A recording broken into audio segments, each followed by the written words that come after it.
Chapter 15. "No!" I cried. "Don't kill him!" I dodged behind the table away from the monster and peeked out from behind the table legs. The creature had turned toward Frankenstein, its blank eyes focused on its maker. Frankenstein fell back, the blade still in his hand.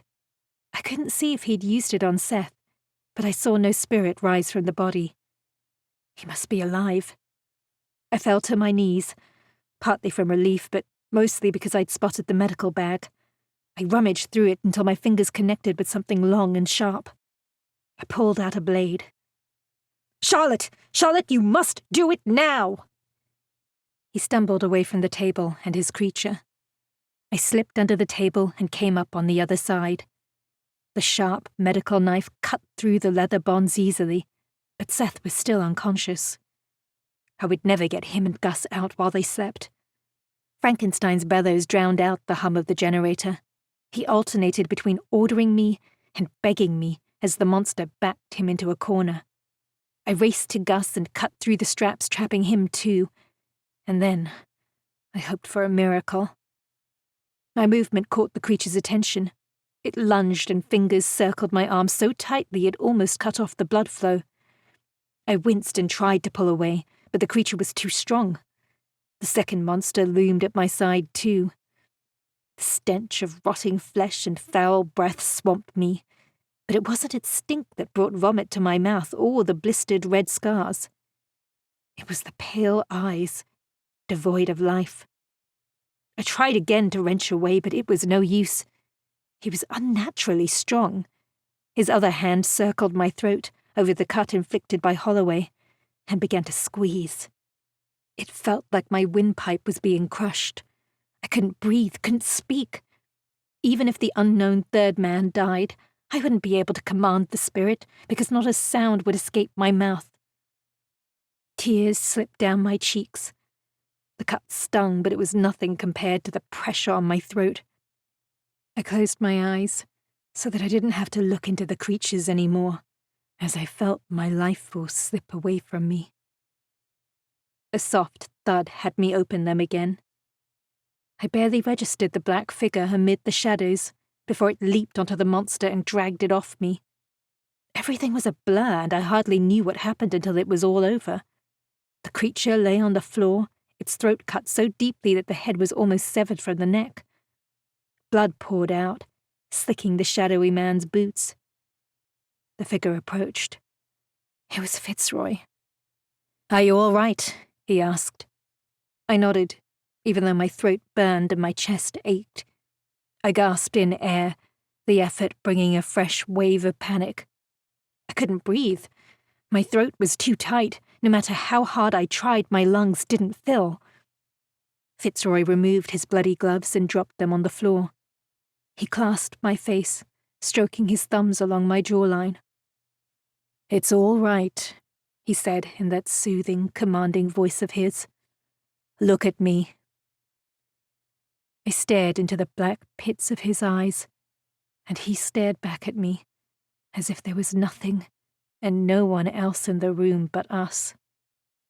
It was a dizzying thrill to have his full attention, to feel like I mattered, and I didn't want it to end. I slipped into the deep pools of his eyes and could have stayed there forever. "Concentrate on my hands," he murmured. Those hands with the long, strong fingers that could confidently wield a knife to slice through a man's throat, then be so gentle and comforting a moment later. His caress traced the ridge of my cheeks up to the corners of my eyes. He dabbed away a tear with the pad of his thumb, then tucked my hair behind my ear. I drew in a steady, deep breath that filled my chest. It hurt my throat, but I didn't care. I could breathe. Frankenstein's grunts drew Fitzroy away from me. He let me go, but did not try to help as one of the creatures picked up his maker. It slammed Frankenstein against the wall again and again, as if the doctor were a tool to be used to break through the bricks. "Help me," Frankenstein whimpered after the third hit. He sounded weak, groggy. After the fourth slam, he groaned in pain. "Please, kill it! For God's sake!" But Fitzroy didn't move. He turned his attention to the third creature. That one picked up a lifeless Gus in his arms and went to throw him. Fitzroy attacked. He leapt at the creature, a knife in his hand. I hadn't seen him retrieve it. He went to stab the creature, but it swung Gus like a shield, and Fitzroy had to duck or be swiped. "Get outside!" he shouted at me. "Go, Charlie!" I edged to the door but didn't leave. The two remaining creatures were now both targeting Fitzroy. Frankenstein, the lesser threat, lay forgotten on the floor, spluttering and coughing. He got to his hands and knees, then to his feet. With a glance at me that I couldn't decipher, he stumbled toward the dying man on the table and calmly plunged the knife into his throat to the hilt. I smothered my cry with my hands, not wanting to distract Fitzroy. He heard me anyway, and one of the creatures smashed its fist into his stomach. With a grunt, he fell back against Gus's table, then had to quickly duck to dodge another fierce blow. The wispy spirit was almost invisible in the poor light. The tendrils of smoke drew together and formed the shape of a man's face. He blinked down at his badly damaged body, then at Frankenstein, and shook his head. Frankenstein couldn't see it. "Do it," he snapped at me, "or your friends will all die." He turned to the central table and pressed his knife to Seth's throat. Fitzroy couldn't go to his man's aid. He fought off the other two creatures, his swift movements cutting them, but not deeply enough to kill them. One by one they attacked, and each time he managed to escape their massive fists, but for how long? "3, Frankenstein chanted, his eyes on me. 2, 1, I'll do it." Saying the words hurt my damaged throat, and they came out faint, but Frankenstein heard me. He nodded, but did not lower his weapon. To the spirit, I said, "I can see you there, ghost." The smoky form looked around, then his gaze settled on me. I moved closer, so that only he could hear me, not Frankenstein. "Yes, you. Please listen to me." "What do you want?" The spirit seemed a little surprised that he could speak, and even more surprised when I answered. "You have to save us. Save my friends by doing as I say," I whispered. "I'm going to ask you to re-enter your body." "Blimey, that even possible?" "Yes. It won't hurt you, and it will only be for a moment. You'll then cross over to your afterlife, where you will find peace." Whether that was true or not, I didn't know, but it seemed like the best thing to say. "Why would I help him?" He jerked his chin at Frankenstein, who was staring at the body. His knuckles were white. "He did this to me. He killed me." "You won't be helping him. You'll help me. He's going to kill my friends if you don't. Please, sir, I'm sorry for your death, but it had nothing to do with me." "Why should I care?" I rubbed my temple. Why couldn't he just do it? "Now, Charlotte!" Frankenstein screamed from behind me. "Do it now! Command him! You have the power!" His urgency was perhaps increased by Fitzroy defeating another one of his creatures. It lay in a pool of its own blood on the floor, and with only one left now, Frankenstein's options of a successful reanimation were limited. "I'm sorry, but you have to do this," I whispered to the spirit. "Lie on top of your body to re-enter it." "I command you," I said, louder for Frankenstein's benefit. The eyes of the spirit widened, and then the faint ghost settled on top of his body. "Oi, blimey! What's happening? Stop it! Stop it! Let me go, witch!" The body rose from the table. Unlike Seth and Gus, he hadn't been restrained. There hadn't been a need to. His swollen eyes turned on Frankenstein.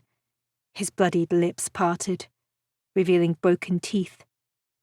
He seemed to be speaking, but only a whistling, thin breath came out. "That's the wrong one!"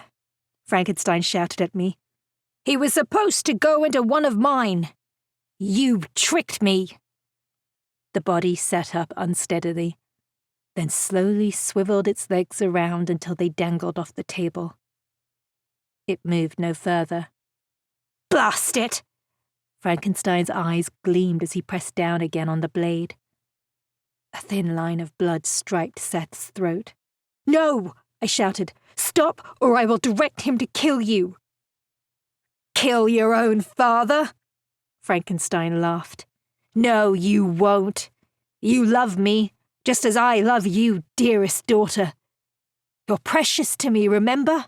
My own perfect necromancer child. We'll live together in my—" The knife struck him in the right eye. He made no sound as blood streamed down his cheek and he crumpled to the floor. Fitzroy strode around the head of the table, leaned down and removed his knife from Frankenstein's eye. I stumbled all the way back to the door, my hands on my stomach. I stared unblinking at the man who claimed to love me. The man who said I was perfect as I was. "You killed him," I whispered. "You killed my father." Fitzroy stood over the body, his arms rigid at his sides, a bloody dagger in each hand.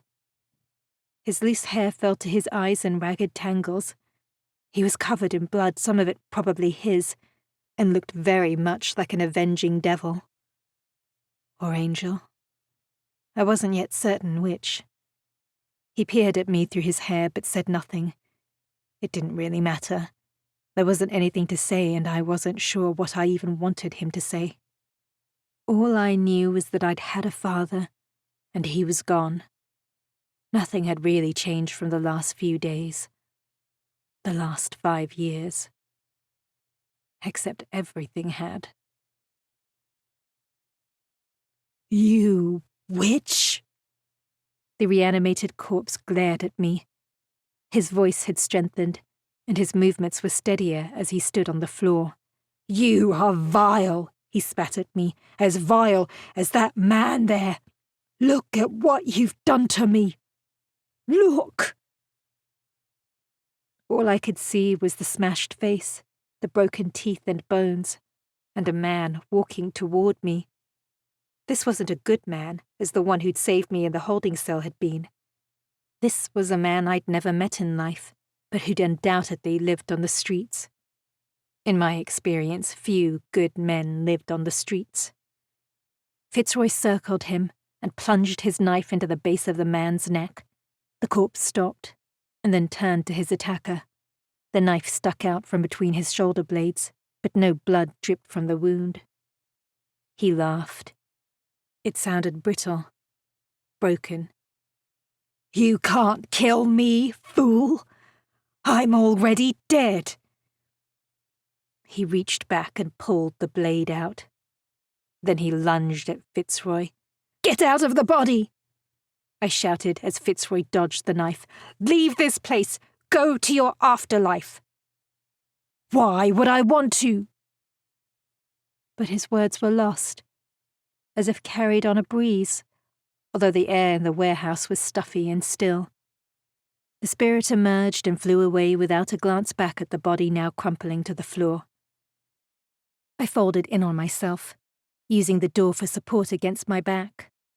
I drew in deep breaths and dragged my hands through my hair. It was over. I was alive. A hand touched the back of my neck, resting there. I wasn't startled. I knew it was Fitzroy. He said nothing, but remained standing beside me, his bloodied boots in my line of sight. I swallowed a sob, but not very successfully. I covered my face with my hands, and let a few tears escape, but not too many. They were more from relief, but a little from loss too. I may not have liked Frankenstein, but he was my father, and it felt wrong not to mourn him. Fitzroy's thumb stroked my hairline on the back of my neck. His warmth seeped through my skin, infusing me with a little of his strength. I didn't stand up straight, in fear that he might take it as a signal to stop touching me. After several more heartbeats, he pulled away anyway. "Stay here," he said simply. "I'll be back soon." I snapped to attention. "Where are you going?" "There's a horse and cart in one of the neighboring yards. We need to get them home." He nodded at Seth and Gus. "Oh, yes, of course." I moved away from the door, and he slipped out. I avoided the bodies and as much blood as possible, and checked on Seth first, then Gus. Both breathed normally, and none of their injuries appeared too terrible. Fitzroy brought the horse and cart to the rear door, then carried Gus and then Seth to it. I sat beside him on the driver's side, and we headed back to Highgate. "Are you injured?" I asked him. "A few cuts only. They'll heal quickly." I splayed my fingers on my knees and breathed deeply. "Where were you hiding?" "On a ceiling beam." "But how did you stay up for so long, and undetected, too?" "The beams were black, and I lay on the most shadowed one." It must have been uncomfortable. "I suppose you had a plan in mind, to save Seth and Gus. Did I ruin it by arriving?" "Your arrival changed my plan to capture Frankenstein. It worked out well enough in the end. Perhaps better." Capture Frankenstein, not save Seth and Gus. Surely he hadn't been going to sacrifice them. I dared not ask. I wasn't sure I wanted to hear the answer. I did want to know the answer to my other burning question. "What happens to me now?" "I haven't decided." "What do you mean you haven't decided? The situation has come to an end. Frankenstein is dead. You no longer need me." I swallowed the lump in my throat. "I need to know." "I've been too busy to think about it since we last spoke." I stared down at my hands, twining together on my knees. I stilled them. "We'll discuss it tomorrow," he said. We drove north, through the quiet streets of London, not encountering a soul. Gus and Seth slept behind us. I wondered when the effects of the ether would wear off. I hoped they'd be back to their cheerful selves in the morning. I might need their support in my petition to remain at Lichfield. "Your throat is bandaged." Fitzroy's voice startled me. I touched the strip of cloth covering the wound Holloway had inflicted earlier in the night. "There'll be a prisoner waiting for you in the cellar." "Anselm Holloway." I couldn't bring myself to call him father. He glanced at me out of the corner of his eye. "He hurt you?" "Not as much as Cook hurt him. He's quite the knife thrower." He lowered the reins, but the horse kept up its plodding pace. "Are you all right?" "The wound isn't deep and doesn't hurt much now." "I wasn't referring to the wound."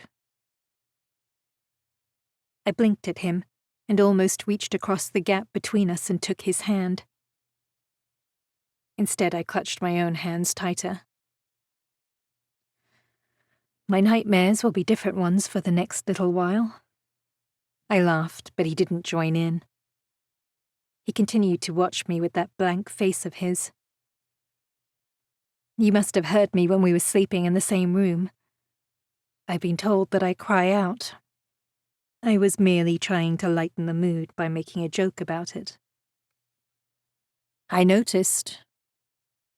He'd noticed my nightmares, or my attempt at a joke.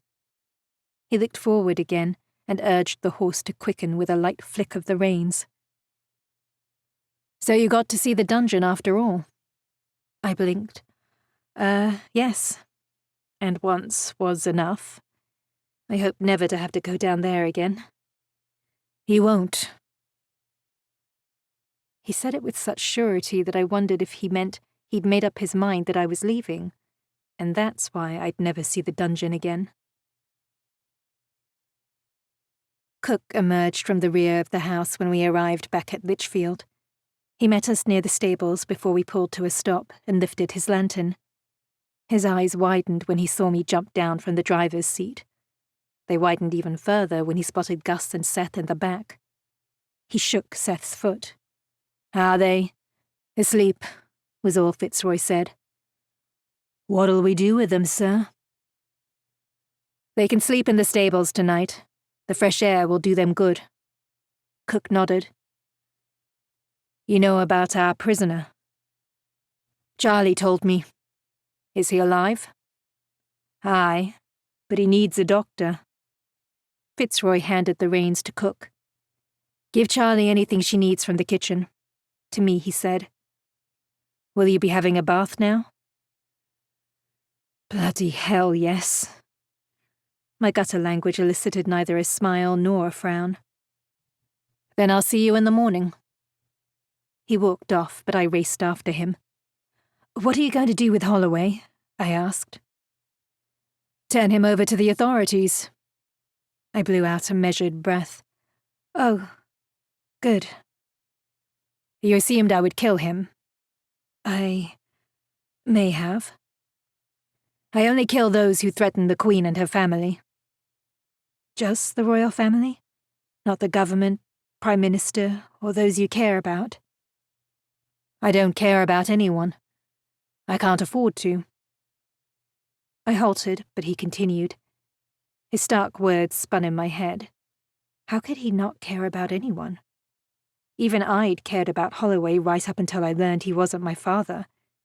In the gangs there'd always been a boy or two that I'd tried to look out for simply because I liked their company and didn't want to see them harmed.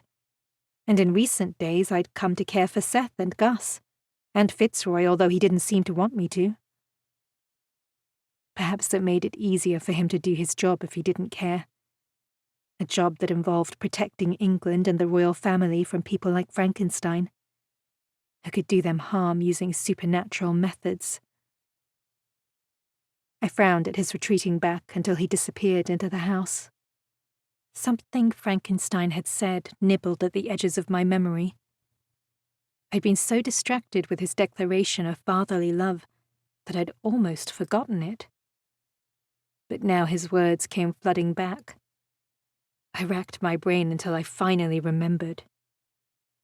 They think anyone who isn't like them is unnatural, wrong. If that were so, then you would be a monster. And you're not. A monster. To some people, perhaps many, I was little better than the creatures Frankenstein had created. I'd been of service to Fitzroy and the Ministry, but now Frankenstein was dead, and I was no longer needed. What if the decision about my future wasn't merely a matter of whether I would stay on at Lichfield? What if Fitzroy needed to decide whether I, a necromancer, an abomination, should be allowed to live?